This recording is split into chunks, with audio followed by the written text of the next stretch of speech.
पुरी का जगन्नाथ धाम नाथों के नाथ जय जगन्नाथ का इकलौता ऐसा धाम है जहां से जुड़ी है लाखों करोड़ों भक्तों की आस्था, जहां से हर साल निकलने वाली रथ यात्रा दुनिया भर में प्रसिद्ध है और जहां से कभी कोई भक्त खाली हाथ नहीं लौटता। आम से खास जो कोई भी यहाँ आता है वो खुद को धन्य समझता है। यहाँ की पौराणिक अहमियत का अंदाजा इसी से लगाइए। चारों दिशाओं के 4 पावन धामों में से जगन्नाथपुरी कलयुग का पवित्र धाम है। 4 युगों से जुड़े 4 धामों का वर्णन होता है। सतयुग का बद्रीनाथ, त्रेता युग का रामेश्वरम, द्वापर का द्वारका और कलयुग का जगन्नाथपुरी जो पूर्व दिशा में स्थापित है। लेकिन क्या आप जानते हैं, कलयुग के इसी धाम से संत अच्युतानंद दास ने भविष्य पर जितनी भी किताबें लिखी, किताब के पन्नों पर मौजूद भविष्यवाणियां सत्य साबित हो रही हैं। प्रभु जगन्नाथ की धरती से आने वाले संत अच्युतानंद दास एक ऐसे संत महात्मा हुए हैं जिन्होंने अपनी योग शक्ति के दम पर भविष्य को देखने की शक्ति पाई। आज अगर फ्रांस के नास्ट्राडामस से लेकर बुल्गारिया के बाबा वेंगा की भविष्यवाणियों को दुनिया पढ़ती है तो संत अच्युतानंद दास इन विदेशी भविष्यवक्ताओं से भी बढ़कर हैं। ओडिशा के कटक जिले में जन्मे संत अच्युतानंद दास ने सांसारिक मोह माया को त्याग कर आध्यात्म का रास्ता चुना।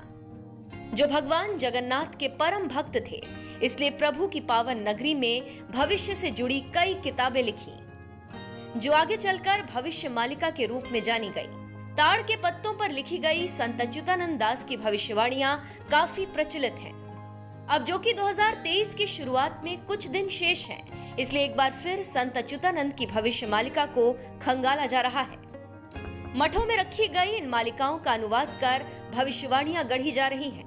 ऐसे में सवाल भी उठता है कि आने वाले समय को लेकर संत अच्युतानंद की भविष्यवाणियां क्या भारत को डराने वाली हैं?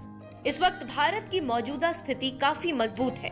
पीएम मोदी के नेतृत्व में बीते 8 सालों में भारत का कद दिन पर दिन बढ़ा है। भारत की कमान एक सशक्त नेता के हाथों में है। ऐसे में संत अच्युतानंद दास की भविष्यवाणियां क्या भारत के लिए मुसीबत खड़ी कर सकती हैं? संत अच्युतानंद की भविष्यवाणियां। किसान खेती का काम बंद कर देंगे, जंगली जानवर गांव और शहर पर हमला करेंगे, एक पिंड बंगाल की खाड़ी में गिरेगा, ओडिशा जलमग्न हो जाएगा। प्राकृतिक आपदाओं के कारण धरती पर 7 दिनों तक अंधेरा रहेगा। ये घटना 2022 से 2029 के बीच होगी।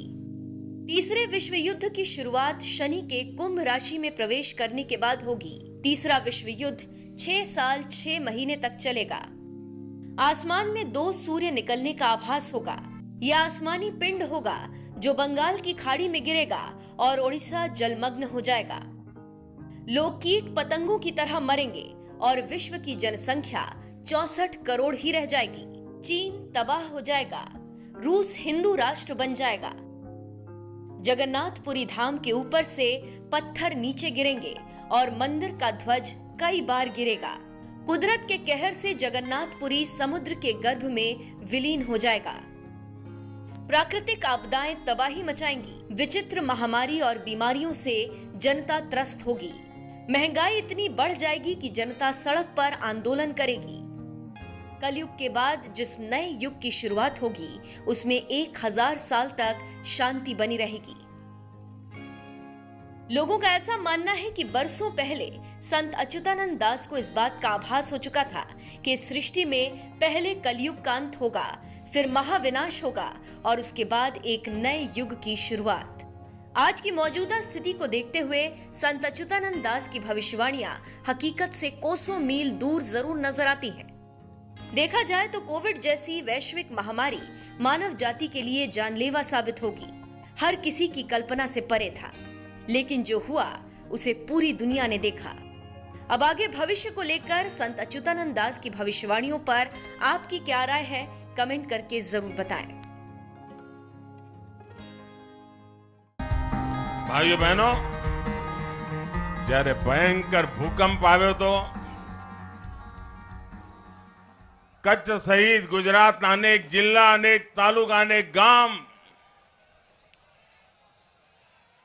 તબાહીનો શિકાર બન્યા હતા અને એ વખતે લોકો એમ જ કહેતા હતા કે આ કચ્છ મોતની ચાદર ઓઢીને સૂતું છે.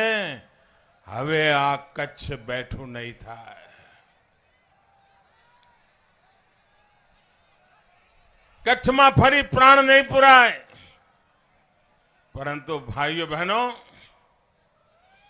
આ કચ્છની ખમીરવંતી પ્રજા અને રાજ્ય સરકારની નીતિઓ એવી જબરજસ્ત જુગલબંધી કે જોતામાં બધી આશંકાઓને ધ્વસ્ત કરી દીધી. કચ્છ બેઠું થયું એટલું જ નહીં, આજે આખા હિન્દુસ્તાનમાં તેજ ગતિથી દોડનારું મારું કચ્છ બની ગયું. જ્યારે હું એમ કહું છું કે ભારતના જ્યારે 100 વર્ષ આઝાદીના થશે, આઝાદીના 75 વર્ષ થયા, આપણે આન બાન શાન સાથે ઉજવ્યા. હવે 100 વર્ષ થશે. આ 25 વર્ષનો અમૃતકાળ છે અને મેં સ્વપ્ન અને સંકલ્પ લઈને જીવું છું કે દેશની આઝાદીના 100 વર્ષ થાય ત્યારે આ ભારત વિકસિત હોય, આપણું ગુજરાત વિકસિત હોય. આ અમૃતકાળ છે. જે લોકોને રતિભર બી શક હોય કે આ પ્રધાનમંત્રી કહે છે કેવી રીતે શક્ય બનશે, જેમને જરા પણ ઇફ્સ એન્ડ બટ્સ હોય, એ લોકો માત્ર કચ્છની ગયા 20 વર્ષની વિકાસ યાત્રા જોઈ લે અને તમારે સ્વીકારવું પડે કે અમે વિકસિત ભારત બનાવીને રહીશું, વિકસિત ગુજરાત બનાવીને રહીશું. અને એટલા માટે ભાઈઓ બહેનો, આ ચૂંટણી 2002, 2007 કે 2012 કે 2017 કે 2000 વાળી નથી ભાઈઓ. આ ચૂંટણી 2022ની ચૂંટણી અત્યંત મહત્વપૂર્ણ ચૂંટણી છે. આ ચૂંટણીમાં 5 વર્ષનો નિર્ણય નથી કરવાનો, 25 વર્ષનો નિર્ણય કરવાનો છે. અમારા કચ્છે 2002માં નિર્ણય કર્યો હતો કે આ મોદીની વહાડે ચાલવું છે અને મોદીએ નક્કી કર્યું હતું કે આ કચ્છને પહેલા કરતા પણ આન બાન શાન સાથે ઉભું કરી દેવું છે અને કરી દીધું ભાઈ.